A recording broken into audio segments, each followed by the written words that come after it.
The clock on the kitchen wall ticked like a heartbeat in a dying body. Diane stirred her coffee counterclockwise, same as every morning for 11 months, 2 weeks, and 3 days. Not that she was counting. The yellow sticky note on the refrigerator screamed at her in Melvin's handwriting. Isaac needs lunch money. Grocery list on counter. 20 years of marriage. 11 months of silence. She could hear Melvin's heavy footsteps upstairs, the shower running, the same routine that kept them orbiting around each other like distant planets, never touching, never speaking, just existing in the same house, breathing the same air, dying the same slow death. Their daughter Emma rushed into the kitchen, backpack slung over one shoulder, phone glued to her ear. "Mom, can you drive me to school today? Dad's already gone." Diane nodded, but Emma wasn't looking. Nobody looked at her anymore. She'd become invisible in her own home, a ghost haunting rooms that once echoed with laughter. The house felt hollow now, like walking through an empty church where prayers had stopped working. Isaac shuffled in next, hair uncombed, eyes fixed on his phone screen. At 17, he'd grown tall and thin, all angles and silence. He grabbed an apple from the counter without a word, without looking up, without acknowledging the woman who'd spent 17 years trying to love him into existence. "Morning, honey," Diane whispered. Isaac grunted something that might have been a response and disappeared out the front door. The silence settled back over the kitchen like dust. Diane stared at her reflection in the black coffee, wondering when she'd stopped recognizing the woman looking back. When had her eyes become so empty? When had her smile forgotten how to exist? Upstairs, Melvin's alarm clock buzzed for the third time. He'd be late for work again, spending extra minutes in the bathroom just to avoid walking past the kitchen, just to avoid seeing her face. She knew because she'd done the math, counted the minutes he added to his morning routine to minimize their chances of crossing paths. This was their dance now, a choreography of avoidance perfected over 11 months of practice. Isaac's bedroom door had been closed for 37 days straight. Not that anyone was counting, not that anyone seemed to notice the way he'd stopped eating dinner with the family, stopped asking for rides to basketball practice, stopped existing in any meaningful way that required his parents to actually see him. He sat on his bed, back against the wall, scrolling through social media posts of families who still smiled together, families whose parents still talked to each other, families that weren't slowly suffocating under the weight of whatever poison had infected his house. Downstairs, he could hear the familiar sounds of parallel lives, Mom loading the dishwasher with mechanical precision, the TV news droning in the living room where Dad sat every evening, the careful orchestration of two people sharing space while avoiding each other's existence. Emma knocked on his door. "Isaac, Mom made lasagna." "Not hungry," he called back. "You said that yesterday too." Still not hungry. He heard her footsteps retreat down the hallway, probably back to her own room where she buried herself in homework and pretended their family wasn't imploding. Emma was good at pretending.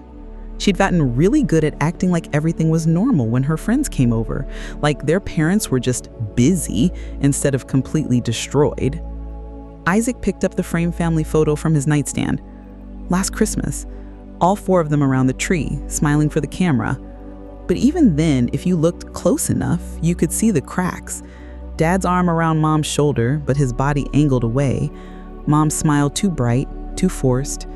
Emma genuine because she still believed in them then. And Isaac himself already starting to fade around the edges. When had he become invisible? When had his parents' war become more important than their children? The house creaked around him, settling into another evening of careful silence. He wondered if this was what dying felt like. Not all at once, but slowly, one breath at a time, until you forgot how to exist at all. His phone buzzed, a text from his friend Abraham. "You coming to practice tomorrow?" Isaac stared at the message for a long time. When was the last time he'd wanted to do anything? When was the last time he'd felt anything other than this hollow ache in his chest? He turned off his phone without responding and pulled the covers over his head, drowning in the silence that had become their family's native language. The call came at 2:47 a.m. Diane's phone buzzed against the nightstand like an angry wasp. She fumbled for it in the darkness, her heart already racing, because nothing good ever happened at 2:47 a.m. "Mrs. Austin, this is St. Mary's Hospital. Your son Isaac was brought in tonight." The words hit her like cold water. "Emergency room, suicide attempt, stable condition. Please come immediately." She was halfway down the hallway before her brain caught up with her legs. Melvin's door was closed. They'd been sleeping in separate rooms for months, but she pounded on it anyway. "Melvin, get up. Isaac's in the hospital." For the first time in 11 months, they looked directly at each other. Really looked. And in that moment, all their careful silence shattered like glass hitting concrete. The drive to the hospital passed in a blur of streetlights and desperate prayers. Diane gripped the passenger door handle while Melvin drove faster than she'd ever seen him drive, his knuckles white on the steering wheel. "What did we do?" she whispered. "What did we do to him?" Melvin didn't answer, but his jaw tightened. She could see him fighting with words he couldn't say, blame he couldn't voice, guilt that was choking them both. The emergency room smelled like disinfectant and fear. A nurse led them to a small waiting room where they sat 3 feet apart, staring at the same spot on the floor, not speaking but somehow communicating in the language of shared terror. Dr. Enoch appeared after an eternity that lasted 43 minutes. "Mr. and Mrs. Austin, Isaac is going to be okay, physically, but we need to talk." The words that followed hit like bullets. Depression, self-harm, pills from the medicine cabinet, Emma finding him unconscious, the ambulance. How close they'd come to losing him forever. "He left this," the doctor said, handing Diane a crumbled piece of paper. Her hand shook as she unfolded it, Isaac's handwriting. Usually so careful, now jagged and desperate. "I can't fix you, I can't fix me. I'm sorry I wasn't enough to make you love each other again." Diane's sob came from somewhere deeper than her lungs. Melvin made a sign like he'd been punched. And for the first time in 11 months, 2 weeks and 3 days, they reached for each other at the exact same moment. Family counseling isn't optional, Dr. Enoch had said. It's part of Isaac's treatment plan. So here they sat, 3 weeks later, in a room that tried too hard to be comfortable. Soft beige walls, tissues strategically placed, 2 chairs facing each other with a couch where Isaac should have been sitting, but he'd refused to come to this first session. "Just the 2 of you today," Dr. Mary Collins said, settling into her chair with practiced ease. "That's fine. Sometimes parents need to work through their own relationship before they can help their child." Diane stared at a spot on the carpet. Melvin examined his hands like he'd never seen them before. The sign stretched between them, thick and poisonous. "When was the last time you two had a real conversation?" Dr. Collins asked. The question hung in the air like smoke. Diane counted heartbeats. Melvin shifted in his chair. "Define real," Melvin finally said, his voice rusty from disuse. "Eye contact, complete sentences, sharing something that matters to you." More silence. Diane felt tears building behind her eyes, but she'd forgotten how to cry in front of him, how to be vulnerable with someone who'd become a stranger wearing her husband's face. "We talk," Diane said quietly, "about schedules, groceries, the kids' needs, but not about your needs, not about what's hurting you." Melvin's laugh was bitter. "What's hurting us? Where do you want us to start?" "Start wherever feels safe." "Nothing feels safe anymore," Diane whispered. Dr. Collins leaned forward slightly. "What changed? You've been married 20 years. Something shifted. When?" Diane's breath caught. She knew the exact moment, the phone call, the funeral they almost missed because they were fighting about whose fault it was, the blame that had been eating them alive ever since. "My mother died," Melvin said suddenly, 14 months ago, and Diane—" He stopped, his jaw working like he was chewing glass. "Diane didn't want me to visit her that last week, said it was too much, too expensive, that Mom was probably fine." The words hit the room like a physical blow. Diane felt all the air leave her lungs. "That's not what happened." "Then tell me what happened, Diane, because all I remember is my mother dying alone while we argued about airline tickets." Dr. Collins watched them both carefully. "This is the first time you've talked about this directly, isn't it?" Neither of them answered, but the silence that followed was different, charged, like the air before a thunderstorm finally breaks. "You want to know what changed?" Diane's voice came out as a whisper. "You want to know what really happened?" She hadn't meant to speak. The words just escaped, like prisoners breaking free after months of solitary confinement. Dr. Collins nodded gently. "I'm listening, Diane." Melvin shifted in his chair, something flickering across his face. Maybe surprise, maybe fear. "I was pregnant." The words came out broken, jagged. 3 years ago, for 12 weeks. "And I lost the baby 2 days before your mother got sick." The silence in the room changed, became heavier, more dangerous. "What?" Melvin's voice was barely audible. "I was bleeding in the bathroom alone, and I knew. You know how you just know? The baby was gone. Our baby. And I wanted to tell you, but then your sister called about your mom's heart attack, and you were so scared, so broken, and I couldn't add to your pain." Diane was crying now, 3 years of buried grief, pouring out like a broken dam. "So when you wanted to fly to see her, when you were making plans, I was sitting in our bedroom, holding pregnancy tests and trying to figure out how to tell you that the baby you didn't even know existed was already gone. And I was angry, so angry, at God, at my body, at timing, at everything." Melvin was staring at her like she'd become a stranger. "I said we couldn't afford the trip because I couldn't afford to break down. I couldn't afford to grieve with you watching. I needed time to figure out how to tell you without destroying you when you were already drowning." "A baby?" Melvin's voice cracked. "We lost a baby?" "I lost a baby. You were losing your mother. I thought I was protecting you." "Protecting me?" The words came out rough, angry. "You made me choose between my wife and my dying mother, and you were grieving alone the whole time?" "I didn't know how. You carried that alone for 3 years while I blamed you for keeping me away from my mom?" Dr. Collins intervened gently. "Melvin, how are you feeling right now?" "I don't know." He put his head in his hands. "I don't know anything anymore. All this time I thought Diane was selfish, heartless. I thought she just didn't care about my family, and she was grieving," Diane whispered. "I was falling apart, and I didn't know how to let you catch me." For the first time in 11 months, Melvin looked directly into her eyes. Really looked, and what she saw there wasn't anger anymore. It was devastation. "We lost a baby," he said again, like he was testing the words. "And I never got to grieve with you."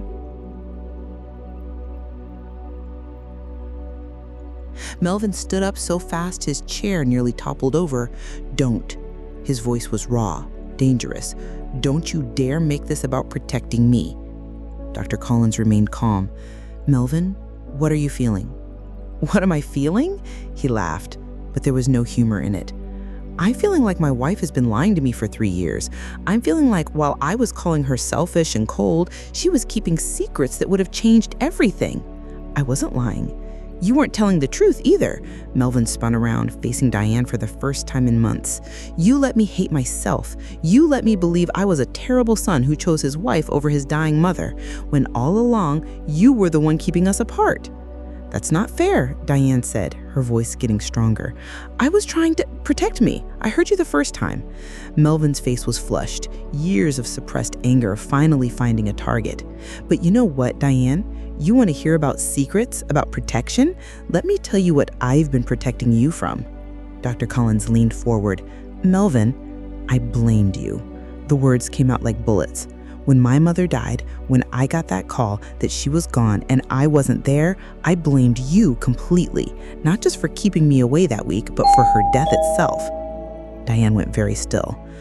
"I told myself if I'd been there, if I'd pushed harder to visit, maybe I would have seen the signs. Maybe I could have gotten her to the hospital faster. Maybe she wouldn't have died alone in her kitchen while we were arguing about money." His voice broke on the last word. "And I needed someone to blame because blaming myself was killing me. So I blamed you. Every morning for 14 months, I woke up and looked at you and thought, she's the reason my mother died alone." Diane's face had gone white. "But it wasn't really about you, was it?" Melvin continued, his voice getting quieter. "It was about me, about the fact that I was too scared to call my mother that week because I was afraid she'd ask me to come, and I was afraid of watching her die." The room fell silent, except for the sound of 2 people breathing like they'd been running for their lives. "I was a coward, and it was easier to hate you than to hate myself." Dr. Collins let the silence sit for a long moment before speaking. What would it mean if you both stopped protecting each other from pain you were already carrying alone? Neither of them answered, but for the first time in 3 years, they were both crying at the same time.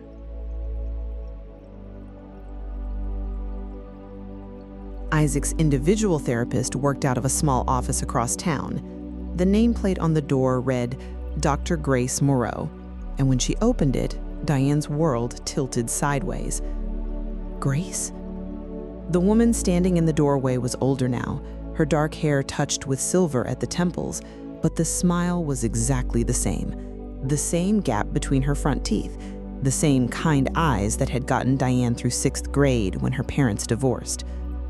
Diane Austin! Grace's voice was warm but professional. I wondered if that was you when I saw Isaac's last name. You two know each other? Melvin asked, looking between them.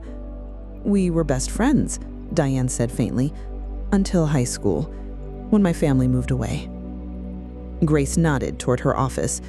This is unexpected, but not necessarily a problem. Isaac mentioned his parents are in counseling. How are you both doing? It was such a simple question, but coming from Grace, someone who'd known Diane when she still believed in fairy tales and happy endings, it hit differently. We're falling apart, Diane said honestly. Our marriage is dead, our son tried to kill himself, and we're just now learning that we've been strangers for years. Grace's expression softened. That sounds about right for where you are in the process. The process? Melvin asked. Of breaking down so you can rebuild. Grace led them into her office, which was nothing like Dr. Collins's careful neutrality. This room had personality. Photos of patients' artwork on the walls, a small cross on her desk, a coffee mug that read, Blessed Mess. Isaac talks about you both a lot. He loves you deeply, but he's also been carrying the weight of your pain without understanding it. We didn't know he was watching so closely. Children always are. They see everything, even when we think we're hiding it, especially when we're hiding it. She pulled out a file. Isaac told me his parents stopped talking because they hate each other. Is that true? No, Melvin said immediately. We don't hate each other. We just stopped knowing how to love each other, Diane finished. That's different. Hate is easy to fix, you just stop hating. But love requires faith, and faith requires hope, and hope requires believing that broken things can be made new. She leaned forward slightly. Do you still believe that? Either of you? Diane thought about the question. After everything they'd learned about each other in the past weeks, after all the secrets and blame and buried grief, did she still believe they could be fixed? I want to, but I don't know how. I don't either, Melvin admitted. But Isaac deserves parents who are trying. Grace smiled, and suddenly Diane was 12 years old again, sitting in Grace's backyard, talking about boys and dreams and whether God really listened to prayers. Then let's figure out how. Together. When did you stop praying together? Grace asked during their third joint session. The question caught them both off guard. Diane couldn't remember the last time someone had asked them about God, about faith, about the spiritual life they'd once shared. We used to pray every night, Diane said slowly, before bed. For the kids, for our families, for us. When did that stop? When we stopped talking, Melvin said. Kind of hard to pray together when you're not speaking. Is it? Grace challenged gently. Some of the most honest prayers happen in silence. She opened a small Bible on her desk. There's a story about a prophet named Elijah. He was looking for God in a windstorm, an earthquake, a fire, but God wasn't in any of those dramatic things. God was in the whisper, in the silence after the storm. Diane felt something stir in her chest, something she hadn't felt in months. What if, Grace continued, God has been speaking to you this whole time, through Isaac's crisis, through your forced honesty and counseling, through the breaking that had to happen before healing could begin? You think God wanted our son to try to kill himself? Melvin's voice was sharp. I think God can use anything, Grace said calmly. Even our worst moments, even our failures, even our silence. She looked at both of them. Isaac told me something interesting yesterday. He said he's been praying for you both, every night. Even when he was planning to hurt himself, he was still praying that somehow you'd find your way back to each other. Diane started crying again. She seemed to do that a lot now, but the tears felt different, cleaner. He was praying for us while we were destroying each other, she whispered. And maybe that's exactly how God was speaking, through your son's love, through his hope when you couldn't find your own. Melvin was quiet for a long time. Finally, he said, I haven't prayed in 14 months, not since Mom died. I was too angry. Anger is prayer too. It's just harder to recognize. What do we do now? Diane asked. How do we find our way back to God when we can't even find our way back to each other? Grace smiled. Maybe they're the same journey. Maybe learning to love each other again is exactly how you learn to trust God again. She handed them both a piece of paper. Homework. I want you to pray together once this week. Doesn't have to be long, doesn't have to be pretty, just honest. We don't know how anymore, Melvin said. Then start with that. Tell God you don't know how. That's the most honest prayer there is. That night, for the first time in 11 months, Melvin knocked on Diane's bedroom door. Want to try? He asked. They sat on the edge of her bed, not touching, not even looking at each other. But when Melvin started speaking, his voice shaky and uncertain, Diane felt something she'd forgotten existed. Hope.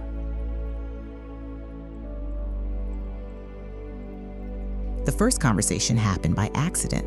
Diane was in the kitchen making coffee when Melvin came downstairs earlier than usual. Instead of grabbing his travel mug and leaving, he hesitated by the counter. The coffee smells good, he said.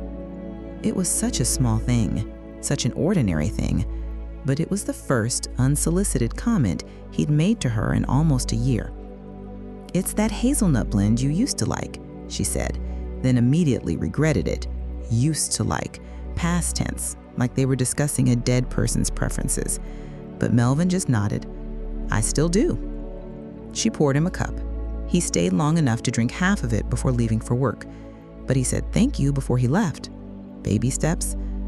The next breakthrough came during Isaac's family session. He was finally participating, finally talking about the weight he'd been carrying.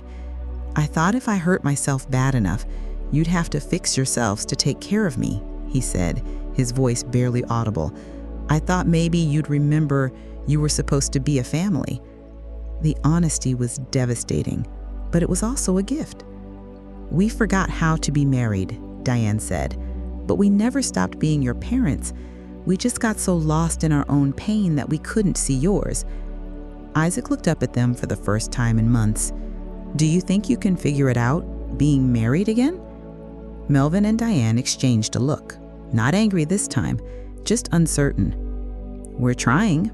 It's going to take time. But we're not giving up, Diane added, on us, on this family, on you.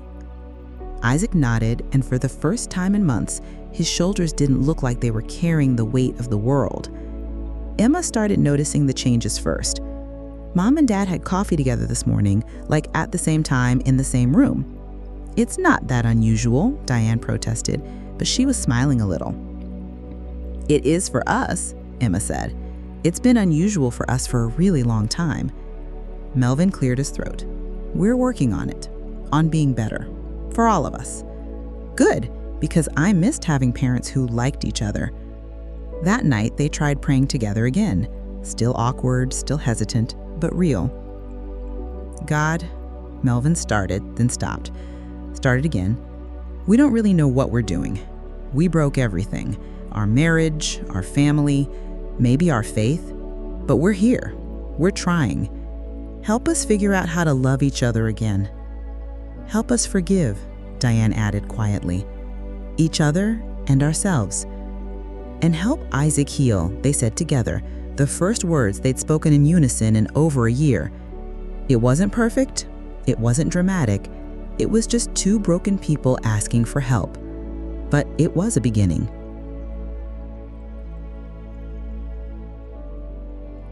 6 months later, Diane woke up to the sound of Melvin making coffee downstairs. Not unusual anymore. They'd developed new routines, new rhythms, small intimacies rebuilt one conversation at a time. He made coffee in the mornings. She packed his lunch. They talked about their days, their fears, their hopes for Isaac's continued recovery. They weren't the same couple they'd been 20 years ago. That marriage had died, buried under secrets and silence and misdirected grief. But something new was growing in its place. Something harder won, more honest, built on foundation stones of shared brokenness instead of pretended perfection. Isaac was thriving in his senior year. College applications filled the kitchen table, and he talked about the future with excitement instead of dread. He still saw Grace once a week, but now it was maintenance, not crisis management. Emma had stopped walking on eggshells. She brought friends over again, played music loud enough to fill the house with sound instead of silence, argued with them about curfew like a normal teenager with normal parents who occasionally disagreed but still fundamentally loved each other. "We're not perfect," Melvin had said to Grace during their last couples session. "We still fight sometimes, we still hurt each other's feelings, but we don't disappear from each other anymore." Perfect was never the goal, Grace had replied. Present was the goal. Real was the goal. Now, standing in her kitchen on a Tuesday morning in March, Diane watched her family orbit around each other with the comfortable chaos of people who belong together. Melvin reading Isaac college brochures while eating cereal, Emma stealing bacon off everyone's plates while complaining about her chemistry test. Normal sounds, normal problems, normal love. Her phone buzzed with a text from Grace. "How are you doing, old friend?" Diane typed back, "We're learning how to be married again. It's messier than I thought it would be. And better."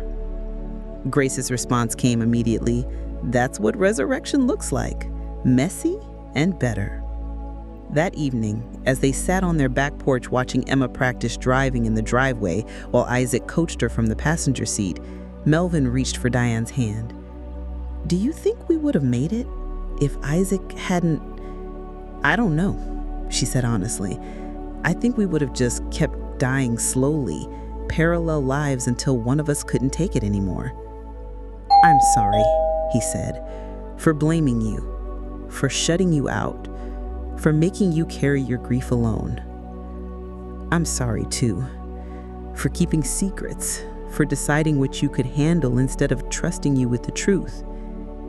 They sat in comfortable silence for a while, watching their children laugh together, listening to the sound of a family that had learned to exist in the same space again. "Grace asked me something yesterday," Diane said. "She asked if I thought God orchestrated Isaac's crisis to save our marriage." "What did you tell her?" "I told her, I don't think God makes children suffer to teach parents lessons, but I do think God can take our worst moments and somehow grow something beautiful out of them."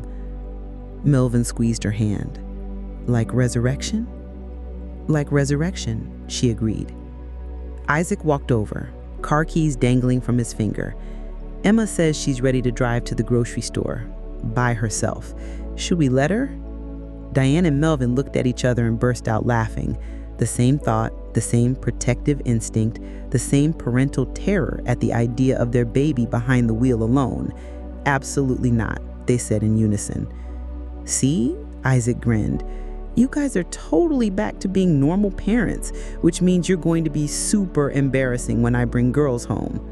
That's our job, being embarrassing parents who love you too much." "I can live with that," Isaac said. "We all can." That night, Diane lay in bed listening to the familiar sounds of her house settling around her, Melvin's breathing beside her. They'd moved back into the same room 3 months ago. Emma's music playing softly down the hall, Isaac talking on the phone with friends, making plans, living like someone with a future. She thought about Grace's words about resurrection, about things dying so other things could live, about love buried so deep it seemed lost forever, then growing back stronger in ground watered by tears and tended by grace. God, thank you for second chances, for grace, for bringing us back to each other, for letting us keep our son, for teaching us that broken doesn't mean hopeless.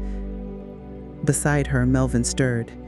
"Amen," he said sleepily.